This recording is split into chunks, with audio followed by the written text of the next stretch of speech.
Hi, this is one of the many videos that we have in our how-to series. This particular video is how to do an end of day. So let's dive in. So by this stage, you've probably watched a lot of our videos in this series, so you'll know that whether you're in the appointment book or on the point of sale screen, we have our menu options on the right-hand side. So you can access the end of day button from either option. It does not matter, it will take you to the end of day screen. If you see a prompt that comes up, that is for salons that like to run multiple floats during the day. So if you're a salon that likes to run a float from 9 to 12, 12 to 5, and then 5 to 11:59, you can run multiple floats. But if you haven't closed off that last float, it'll then give you a prompt to say, would you like to close it? So for 99% of the clients, if you ever do see that prompt, the answer is yes. You close the float from the previous day because you most likely haven't used it, because you'll see if we come across here, if we're going back into previous floats, this is blank. So this float was opened up at midnight and closed at 16:56. Then you got your next float 16:56 to midnight. So obviously they're not using that. So it'll restart you through to the next day. So the answer is always yes to restart the float.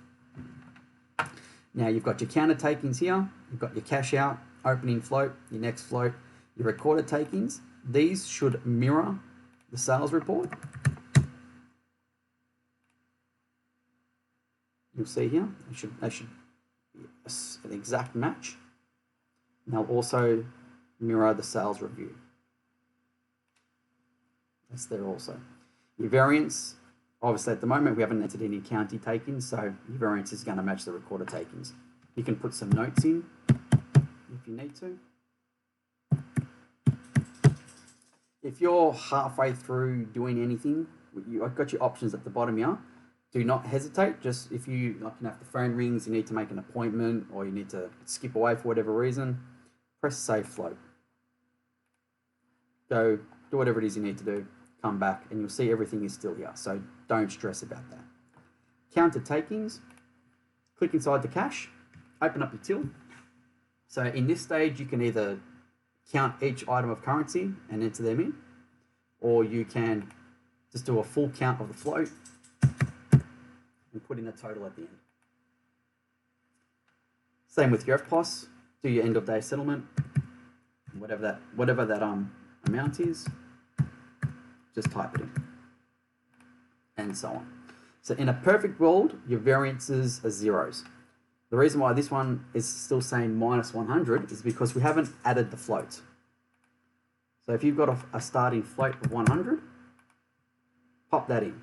So you'll see here you've got your counter takings minus your cash out with your opening float. You've only had $40 worth of sales, so your variance is zero.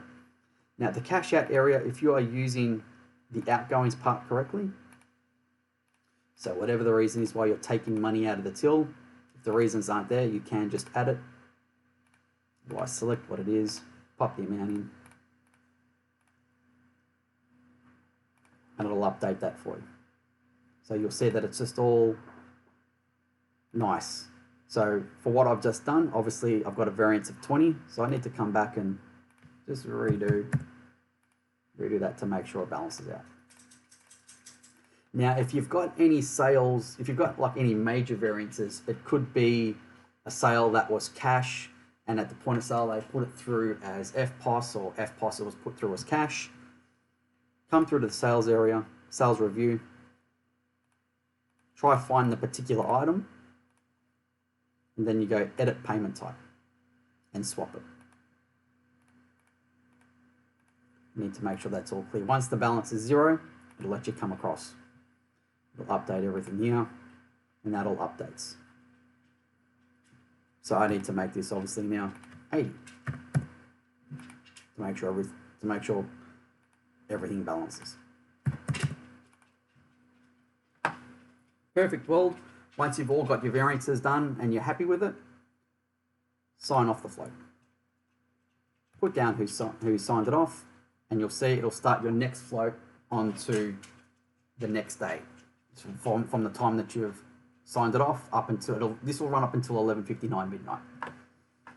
So as we've shown you, you can access your sales report, your sales review, your outgoings. You can actually access your enter histories from here also. So we've made this a bit of a multi-use kind of area. There's a calculator if you need to use it. You can also print out floats if you need to. We'll give you that option.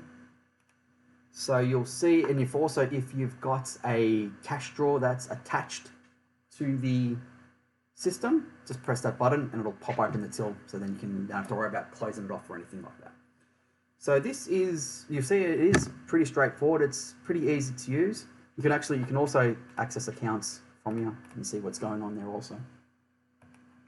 So this is our how-to video on how to use the end of day manager.